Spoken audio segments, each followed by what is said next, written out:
कक्षा 10 मैथमेटिक्स प्रश्नावली 3.5 का प्रश्न 1, 2 और 3 हम पहली वीडियो में पढ़ चुके हैं, उसकी लिंक मैं डिस्क्रिप्शन में डाल दूंगी।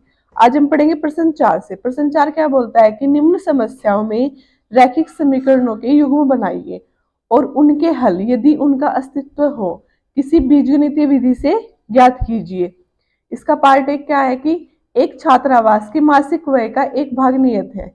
छात्रावास मतलब जो हॉस्टल है उसका महीने का जो किराया है वो नियत है तथा शेष इस पर निर्भर करता है कि छात्र ने कितने दिन भोजन किया है।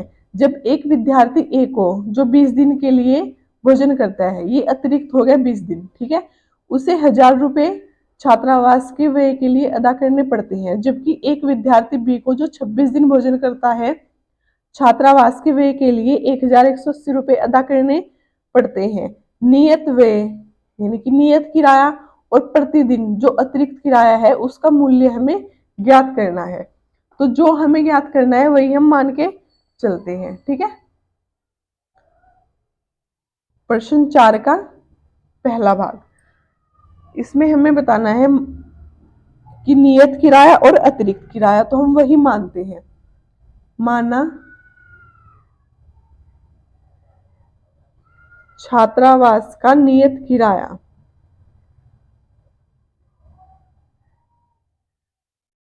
हमने मान लिया x रुपए, ठीक है, और अतिरिक्त किराया हमने मान लिया अतिरिक्त किराया ये हमने मान लिया y रुपए। ये हमने नियत किराया माना है और ये हमने अतिरिक्त किराया माना है। अब प्रथम शर्त में क्या बोलता है वो, प्रथम शर्तानुसार कि एक छात्र को 20 दिन के लिए 1000 रुपए अदा करने पड़ते हैं। अब ये प्रतिदिन 20 दिन के लिए ये अतिरिक्त दिन हो गए। नियत कितने हैं x और अतिरिक्त कितने हैं 20 y बराबर और कितने रुपए अदा करने पड़ रहे हैं 1000। ये बन गई हमारे पास समीकरण 1, ठीक है। और द्वितीय शर्त में क्या बोलता है, द्वितीय शर्तानुसार बोलता है कि 26 दिन के लिए दूसरे विद्यार्थी को 26 दिन के लिए 1180 रुपए अदा करने पड़ते हैं, ठीक है। तो x तो हो गया नियत और 26 दिन अतिरिक्त और कितने रुपए देने पड़ रहे हैं 1180। ये हमने मान ली समीकरण 2। अब समीकरण 1 व 2 को हल करके हमें x और y के मान निकालने हैं। समीकरण 1 व 2 से, और हम x और y के मान वैसे तो किसी भी विधि से निकाल सकते हैं, लेकिन हमको सबसे अच्छी विधि लगी है विलोपन और सबसे आसान भी होती है, तो हम विलोपन विधि से निकालेंगे। अब विलोपन विधि में हम सबसे पहले चेक करेंगे या तो हमें x बराबर करने हैं या फिर हमें y बराबर करने हैं। तो इन दो समीकरण में x पहले से ही बराबर है, तो किसी भी समीकरण में गुणा करने की कोई जरूरत नहीं है। तो समीकरण 1 लिख दी हमने x प्लस 20y बराबर 1000। दूसरी समीकरण लिख दी x प्लस 26y बराबर 1180। दोनों प्लस प्लस के हैं तो घटाने पर ये माइनस हो जाएगा, माइनस और माइनस, ये गया 20 में से 26 गए तो कितना बचेगा माइनस 6y। 1000 में से 1180 में से 1000 गए तो माइनस का 180, ये ज्यादा है माइनस से माइनस, ये इधर गुना में तो इधर का में जाएगा भाग में, तो y का मान आ जाएगा 180/6, 36 0, तो y का मान कितना आ गया 30। अब ये y का मान हम किसी भी समीकरण में रख देंगे, तो हम रख रहे हैं y का मान समीकरण 1 में रखने पर, ठीक है। समीकरण 1 हमारे पास ये है, तो इसमें हम वो y की जगह क्या रख देंगे 30, तो x प्लस 20 गुना y की जगह हम रख रहे 30 बराबर 1000। x प्लस 3 दूनी 6, 600 हो गया और 1000, ये प्लस का इधर जाके हो जाएगा माइनस का, x का मान आ जाएगा 400। तो नियत किराया तो हमने जो माना था वो कितना था x, जो किसके बराबर है 400 रुपए के, और अतिरिक्त किराया हमने कितना माना था, y, जो किसके बराबर आया है, 30 रुपए के। तो यही हमारा आ गया आंसर। ठीक है, अब आते हैं हम पार्ट सेकंड पर।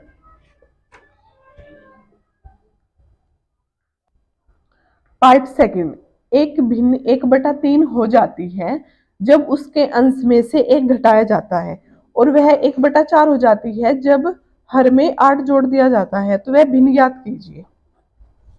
भिन्न आपको पता ही है क्या होती है, अंश बटा हर। ठीक है,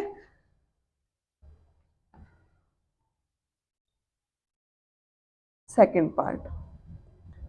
तो माना अंश हमने मान लिया x और हर हमने मान लिया y, और भिन्न हमारे पास क्या हो जाएगी, अंश बटा हर x बटा y। ये हमें याद करनी है, मतलब हमें x और y के मान निकालने हैं। तो इसमें प्रथम शर्त क्या आती है,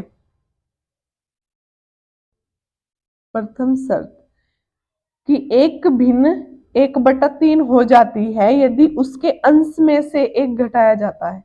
भिन्न है हमारे पास x बटा वाई, अगर अंश में से 1 घटा दिया तो वो कितनी हो जाएगी, 1/3 हो जाएगी। ये बोलना है कि एक भिन्न जिसके अंश में से 1 घटा दिया जाए, हर को हमने नहीं छेड़ा है क्योंकि उसमें हर की बात ही नहीं बोल रही, कि अंश में से 1 घटा दिया जाए तो वह 1/3 हो जाती है। ठीक है, इस 3 की गुना इधर कर देंगे और इसकी गुना इधर, वज्र गुना हो जाएगी।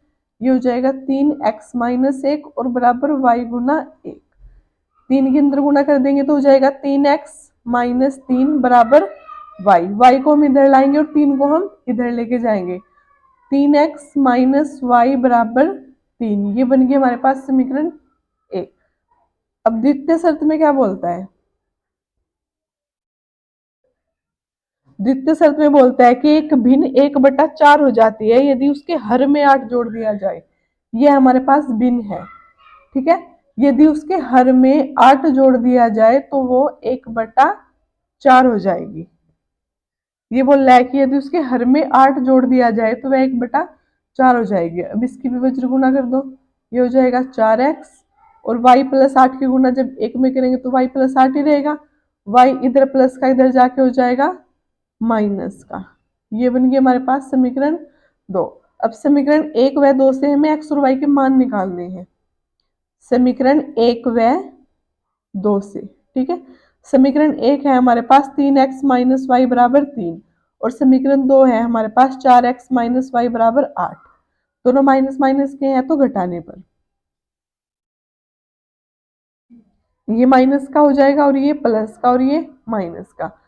4 में से 3 गए माइनस के x, y से y कट जाएगा, और 8 में से 3 गए माइनस के 5, माइनस से माइनस गया तो x का मान आ जाएगा 5। अब ये x का मान किसी भी समीकरण में रख दो, हमने समीकरण 1 में रख दिया। x का मान समीकरण 1 में रखने पर, समीकरण 1 है हमारे पास ये, इसमें x के जगह हम क्या रख रहे हैं, 5। तो 3 गुना 5 माइनस वाई बराबर 3, 5 दिए 15 माइनस वाई बराबर 3। ठीक है, ये प्लस का इधर जाके हो जाएगा माइनस का, 3 माइनस 15, तो x का y का मान आ जाएगा माइनस वाई बराबर -12। माइनस से माइनस गया तो y का मान आ जाएगा 12। हमें बतानी है भिन्न। ठीक है, तो भिन्न हमने क्या मानी थी, भिन्न मानी थी हमने x बटा y। तो भिन्न बराबर आ जाएगी, x का मान आया है 5 और y का मान आया है 12, तो भिन्न हो गई 5/12। ठीक है, अब आते हैं थर्ड पार्ट पर।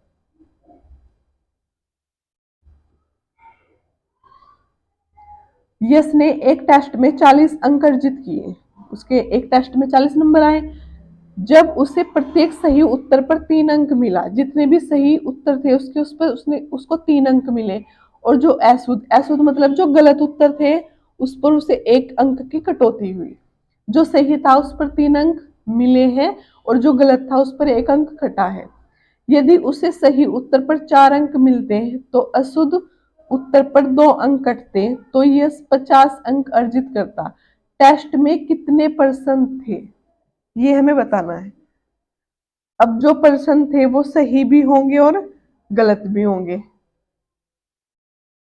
तो वही हम मानते हैं। पहले थर्ड पार्ट, माना सही प्रश्नों की संख्या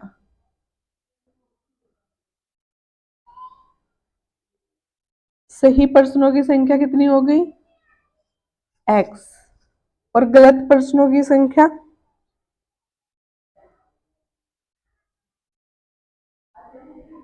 गलत प्रश्नों की संख्या हमने मान ली y। माना सही प्रश्नों की संख्या x और गलत प्रश्नों की संख्या y, ये हम मान के चलते हैं। ठीक है, तो कुल प्रश्न कितने हो जाएंगे, हमें टोटल प्रश्न बताने हैं ना। कुल प्रश्न में सही भी आएंगे और गलत भी आएंगे। कुल प्रश्न में सही प्रश्न भी आएंगे और गलत भी आएंगे। ठीक है, इसको हमने मान लिया समीकरण ए। अब प्रथम शर्त में देखते हैं। प्रथम शर्त में बोलता है कि सही उत्तर पर उसको 3 अंक मिले। सही कितने हैं, x, तो सही उत्तर पर उसको 3 अंक मिले तो 3x हो जाएगा। और गलत उत्तर पर उसको 1 अंक की कटौती हुई। जब कटौती होती है तो माइनस करते हैं। गलत कितने हैं हमारे पास, y। गलत प्रश्न मतलब गलत उत्तर पर उसको 1 अंक की कटौती हुई, और टोटल कितने नंबर आए उसके, 40। सही उत्तर पर उसको 3 अंक मिले और गलत पर 1 अंक की कटौती हुई और उसके कुल नंबर थे 40। तो ये हो जाएगा 3x माइनस वाई बराबर 40, समीकरण 1। अब द्वितीय शर्त में देखते हैं। द्वितीय शर्त में बोलता है वो कि सही उत्तर पर 4 अंक मिले। सही उत्तर पर 4 अंक मिले और गलत उत्तर पर 2 अंक की कटौती हुई। गलत उत्तर पर 2 अंक की कटौती हुई और कुल नंबर थे उसके 50। ठीक है, तो इसमें से 2 बाहर ले सकते हैं हम, तो हो जाएगा 2x माइनस वाई बराबर 50। ये 25 हो जाएगा, तो आ जाएगा 2x माइनस वाई बराबर 25। ये समीकरण 2। अब समीकरण 1 व 2 से एक समीकरण है हमारे पास 3x माइनस वाई बराबर 40। दूसरी समीकरण है 2x माइनस वाई बराबर 25। ठीक है, दोनों माइनस माइनस के हैं तो घटाने पर ये माइनस हो जाएगा, ये प्लस और ये माइनस, ये कट जाएगा। 3 में से 2x गया तो कितना बच गया, 1x, और 40 में से 25 गए तो बच गया हमारे पास 15। तो x का मान कितना आ गया, 15। अब x का मान समीकरण 1 में रखने पर x का मान समीकरण 1 में रखने पर, ये हमारे पास समीकरण 1 है, इसमें x की जगह क्या रखना है, 15। तो 3 गुना 15 माइनस वाई बराबर 40।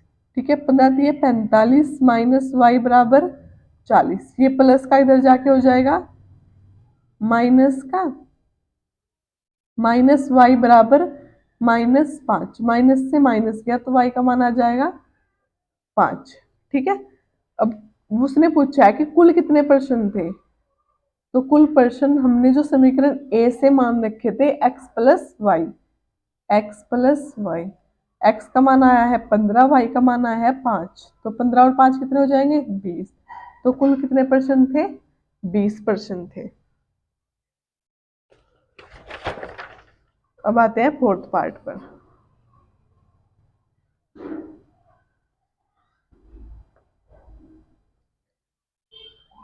ये बहुत इंपॉर्टेंट प्रश्न है, वैसे तो ये सभी इंपॉर्टेंट है लेकिन ये बहुत बार पूछा जाता है। एक राजमार्ग पर 2 स्थान ए और बी 100 किलोमीटर की दूरी पर हैं। एक कार ए से तथा दूसरी कार बी से एक ही समय चलना प्रारंभ करती है। यदि ये कारें अलग अलग चालों से एक ही दिशा में चलती हैं तो वे 5 घंटे बाद मिलती हैं। यदि ये विपरीत दिशा में चलती है तो 1 घंटे बाद मिलती है। दोनों कारों की चाल बतानी। इसमें ना 2 भाग दे दिए। एक भाग तो है कि जब वो विपरीत दिशा में चलती है, ठीक है, कि सॉरी पहला भाग जो है वो एक ही दिशा में चल रही और दूसरा भाग ये है कि वो विपरीत दिशा में चल रही। जब वो एक ही दिशा में चलती है तब 5 घंटे बाद मिलती है, और जब वो विपरीत दिशा में चलती है तब वो 1 घंटे बाद मिलती है। तो इसमें दो भाग हो रहे, बोल दो कि दो स्थिति हो रही इस प्रश्न में। तो पहले हम पार्ट फर्स्ट निकाल लेंगे, फिर हम पार्ट सेकंड निकाल लेंगे। तो पहले हमें बताना है कि कार की चाल बतानी है, दोनों कारों की। तो पहले हम वही मान लेते हैं। माना कार ए की चाल x किलोमीटर प्रति घंटा, ठीक है, और कार बी की चाल ये हो जाएगी y किलोमीटर प्रति घंटा। अब पहली स्थिति में बोल रहा है कि एक कार ये है हमारे पास A और एक कार ये है हमारे पास B, ठीक है। दोनों की बीच की जो दूरी है वो कितनी देती, 100 किलोमीटर। पहली स्थिति में बोल दिया कि कार ए तथा कार बी एक ही समय चलना प्रारंभ करती है, समय है 5 घंटे। यदि ये कारें भिन्न भिन्न चालों से एक ही दिशा में चलती हैं, दोनों कारें एक दिशा में चल रही, एक इधर और ये भी इधर, और ये जिस भी बिंदु पे मिलेंगी जाके यहाँ पे वो 5 घंटे बाद मिलेंगी। मान लिया वो बिंदु सी है, ठीक है। ये कार ए इस दिशा में चलती है, ये कार बी इस दिशा में चलती है, और इस बिंदु पे ये 5 घंटे बाद मिलेंगी, ठीक है। तो हमें कार की चाल बतानी है, प्रथम स्थिति ये है। अब हम क्या निकालेंगे कि कार ए द्वारा तय की गई दूरी, कार ए द्वारा तय की गई दूरी, दूरी का फॉर्मूला क्या होता है, चाल गुना समय। कार ए की चाल कितनी है x, तो चाल की जगह x आ गया, और समय कितना ले रही है यहाँ तक जाने में, 5 घंटे, तो 5, तो ये कितना हो जाएगा 5x। कार ए द्वारा चली गई दूरी कितनी है हमारे पास, 5x। अब ऐसे ही कार बी द्वारा तय की गई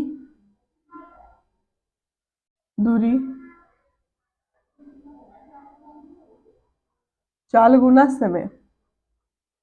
कार बी की चाल कितनी है y, और समय ये भी कितना ले रही 5, तो ये भी कितना हो जाएगा 5y, ठीक है। अब हमें निकालनी है कुल दूरी। ये सिर्फ प्रथम स्थिति निकल रही है जिसमें 5 घंटे बाद मिलती है, ठीक है। तो कुल दूरी हम निकाल लेंगे, कार ए द्वारा तय की गई दूरी, तय की गई दूरी कार बी द्वारा तय की गई दूरी,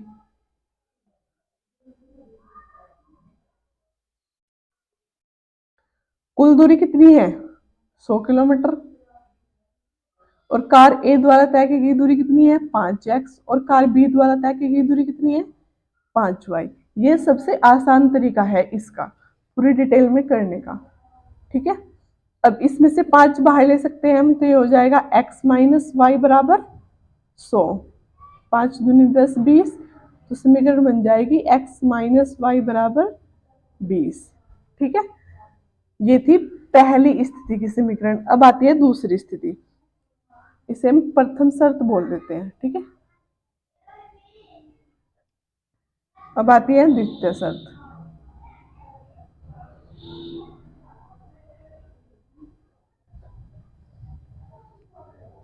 द्वितीय शर्त में है कि यदि वे विपरीत दिशा में चलते हैं, जैसे कार ए ये है और कार बी ये है, दूरी बीच की वही है 100 किलोमीटर, ठीक है। अगर विपरीत दिशा में चल रही है कि ये तो इस दिशा में जा रही है और ये इस दिशा में, और किसी बिंदु पे, ये बिंदु सी मान लिया, इस पर 1 घंटे बाद मिलती है, ठीक है। कि कार ए और कार बी विपरीत दिशा में चलती है और किसी बिंदु पे, वो बिंदु हमने सी मान लिया, उस पर वो 1 घंटे बाद मिलती है। तो इसकी स्थिति क्या होगी, ये भी बिल्कुल जैसे सेम प्रोसेस इसका करा है ना, बिल्कुल वही प्रोसेस इसमें करना है कि कार ए द्वारा तय की गई दूरी बराबर होती है चाल गुना समय। चाल है हमारे पास कितनी, कार ए की चाल कितनी है x, समय लिया है 1, तो कितना हो गया खाली x। ऐसे ही कार बी द्वारा चाल है y कार बी की और समय है 1, तो ये कितना हो जाएगा y। ठीक है, अब कुल दूरी जब हम निकाल लेंगे, कुल दूरी क्या हो जाएगी, वही कार ए द्वारा तय की गई दूरी माइनस कार बी द्वारा तय की गई दूरी। कार ए द्वारा तय की गई दूरी अभी लिख रही है x और कार बी द्वारा तय की गई दूरी निकली है y। लेकिन जब ये एक ही दिशा में चलते हैं ना, तो ये इनकी दूरी जुड़ती है। ये चीज याद रखना कि जब ये एक ही दिशा में चलते हैं तो दूरी हमने घटाई थी, और जब ये अलग अलग दिशा में चलते हैं तो हम दूरी जोड़ेंगे। तो कार ए द्वारा तय की गई दूरी प्लस कार बी द्वारा तय की गई दूरी, कुल दूरी 100, ये हो जाएगा x प्लस वाई। ये बन गया हमारे पास समीकरण 2। अब समीकरण 1 व 2 से, 1 व 2 से समीकरण 1 है हमारे पास x माइनस वाई बराबर 20, और समीकरण 2 है हमारे पास x प्लस वाई बराबर 100। इसे जोड़ने पे करते हैं, ये कट जाएगा, ये हो जाएगा 2x और ये हो जाएगा 120, 2 छंग 12, x का मान आ जाएगा 60। x का मान समीकरण 1 में रखने पर x की जगह हम रख रहे 60 माइनस वाई बराबर 20, माइनस वाई बराबर 20, ये प्लस का इधर जाके हो जाएगा माइनस का, माइनस वाई बराबर माइनस 40, माइनस से माइनस, तो y का मान आ गया 40। तो जो हमने माना था कार ए की चाल, कार ए की चाल हमने कितनी मानी थी x किलोमीटर प्रति घंटा, और x का मान आ गया 60, तो कितनी हो जाएगी 60 किलोमीटर प्रति घंटा। और कार बी की चाल y किलोमीटर प्रति घंटा, y का मान आया 40 किलोमीटर प्रति घंटा। ये हमारा उत्तर है। ये प्रश्न बहुत इंपॉर्टेंट है, बहुत बार एग्जाम में पूछा जाता है। अब आते हैं हम लास्ट पार्ट पर। एक आयत का क्षेत्रफल 9 वर्ग इकाई कम हो जाता है यदि उसकी लंबाई 5 इकाई कम कर दी जाती है और उसकी चौड़ाई 3 इकाई बढ़ा दी जाती है। यदि हम लंबाई को 3 इकाई और चौड़ाई को 2 इकाई बढ़ा दे तो क्षेत्रफल 61 वर्ग इकाई बढ़ जाता है। आयत की विमाई ज्ञात कीजिए। विमाई मतलब लंबाई और चौड़ाई हमें बतानी है। 5th पार्ट, ये हमारे पास आयत है, ये इसकी लंबाई हो गई और ये इसकी होगी चौड़ाई। तो मान लेते हैं, माना आयत की लंबाई x और चौड़ाई हमने कितनी मान ली y। ठीक है, ये आयत की लंबाई और चौड़ाई मान ली, और आयत का क्षेत्रफल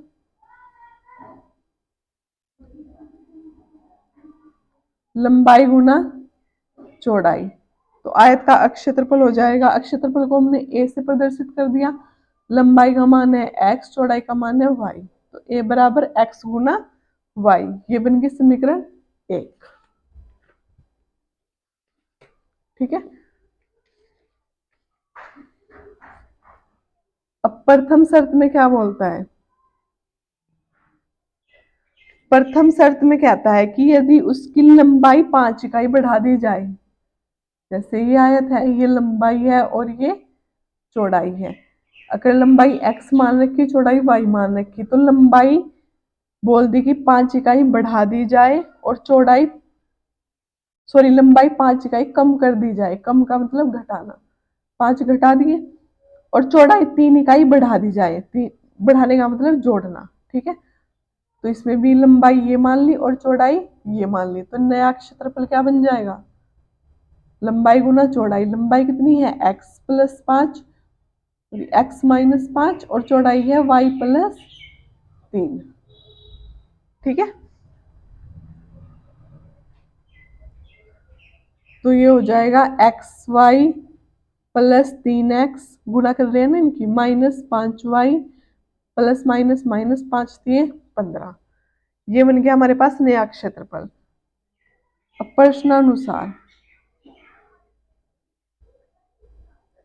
प्रश्नानुसार कहता है कि एक आयत का क्षेत्रफल 9 वर्ग इकाई कम हो जाता है यदि ये कर दिया जाए। ठीक है, तो ये करने पे ये आया है, तो क्षेत्रफल 9 इकाई कम हो जाएगा। जो पुराना क्षेत्रफल है हमारे पास एक्स वाई, ठीक है, उसमें से नया क्षेत्रफल घटा दो,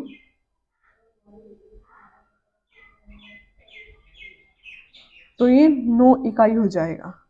ये बोल रहा है हमारे पास प्रश्न में। ठीक है, एक्स वाई से एक्स वाई कट जाएगा, ये प्लस का है ये माइनस का है, माइनस के अंदर गुना हो जाएगी तो सब चिन्ह बदल जाएंगे। ये हो जाएगा, ये ऐसे कर लो कि इसको तो ऐसे ही रख लो, 3x माइनस 5y माइनस 15, ये माइनस इधर चला जाएगा, तो 3x माइनस 5y बराबर -9, ये 15 माइनस का इधर जाके हो जाएगा प्लस का, तो 3x माइनस 5y बराबर आ जाएगा 6। ये बन गया हमारे पास समीकरण 1। ठीक है, अब आते हैं द्वितीय शर्त में। द्वितीय शर्त में बोलता है कि जो आयत है उसकी ये लंबाई है जो हमने x मानी है, और ये चौड़ाई है जो हमने क्या मानी है y, कि लंबाई को 3 इकाई और चौड़ाई को 2 इकाई बढ़ा दिया जाए। लंबाई को 3 इकाई और चौड़ाई को 2 इकाई बढ़ा दिया जाए, तो नया क्षेत्रफल क्या हो जाएगा, लंबाई गुना चौड़ाई। लंबाई है x प्लस 3 और चौड़ाई है y प्लस 2, तो ये हो जाएगी x y plus 2x plus 3y और प्लस 3 दूनी 6। ठीक है, बढ़ाने के बाद क्षेत्रफल 61 वर्ग इकाई बढ़ जाता है। प्रश्नानुसार क्या बोल रहा है उसने कि जब हमने क्षेत्रफल ऐसे बढ़ा दिया, बढ़ाने के बाद जो क्षेत्रफल था शुरू वाला और जो ये क्षेत्रफल है इससे वो 61 इकाई बढ़ जाएगा। बढ़ जाएगा मतलब इस वाले क्षेत्रफल में से शुरू वाला क्षेत्रफल घटा दो, x y plus 2x plus 3y plus 6 minus x y और बराबर हो जाएगा 61 के। ठीक है, अगर घटता है तो ये वाला वो वाला शुरू में रखना है, अगर बढ़ता है तो पहले वाला क्षेत्रफल बाद में रखना है।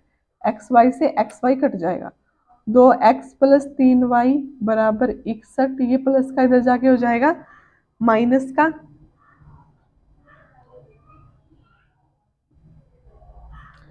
सॉरी ये ना गलती हो गया, यहाँ पे ना 61 नहीं है 67 है। ठीक है, 67 वर्ग इकाई बढ़ जाता है, कितना है 67, तो ये माइनस का हो जाएगा, तो 2x प्लस 3y इसमें से घटा के आ जाएगा 61। ये बन गई समीकरण 2। अब समीकरण 1 व 2 को हल करके हमें x और y के मान निकालने हैं। अब देखो, या तो हमें x बराबर करना पड़ेगा या हमें करना पड़ेगा y बराबर, क्योंकि यहाँ पे है 3x माइनस 5y और यहाँ पे है 2x प्लस 3y। तो हम क्या करेंगे, समीकरण x बराबर करते हैं, समीकरण 1 में करते हैं 2 से गुना और समीकरण 2 में करते हैं 3 से गुना। ठीक है, समीकरण 1 में 2 से तथा समीकरण 2 में 3 से गुना करने पर समीकरण 1 है हमारे पास ये, इसमें हम कर रहे हैं 2 से गुना, तो हो जाएगा 3 दूनी 6x माइनस 5 दूनी 10y बराबर 6 दूनी 12, और समीकरण 2 में कर रहे हैं हम 3 से गुना, 3 दूनी 6x प्लस 3 3 9y और 61 दिए 3 3 3 6 18। ठीक है, घटाने पर ये घट जाएगा, 10 और 9 हो जाएंगे माइनस 19y और इसमें से घटा के बच जाएगा -171, माइनस से माइनस गया, y का मान आ जाएगा 171/19, तो y का मान आ जाएगा 9। 19 9 होते हैं 171। अब y का मान हमें किस में रखना है, समीकरण 1 में। ये हमारे पास समीकरण 1, ठीक है। 3x माइनस 5 गुना y का मान रखना है 9 बराबर 6। 3x 9 पंजे 45 माइनस 6 सॉरी बराबर 6। 3x बराबर, ये माइनस का इधर जाके हो जाएगा प्लस का। 3x बराबर कितना आ जाएगा 51, और ये कट जाएगा 3 3 7, तो x का मान आ जाएगा हमारे पास 17। तो x का मान 17 है और y का मान 9 है, यानी कि लंबाई है हमारे पास 17 और चौड़ाई है हमारे पास 9। यही हमें बतानी थी, उसकी विमाएं लंबाई और चौड़ाई, ठीक है। प्रश्नावली होगी यह खत्म। वीडियो अच्छी लगी हो तो लाइक करें, शेयर करें, कमेंट करें और चैनल को सब्सक्राइब करना ना भूलें। नेक्स्ट प्रश्नावली नेक्स्ट वीडियो में, तब तक के लिए धन्यवाद।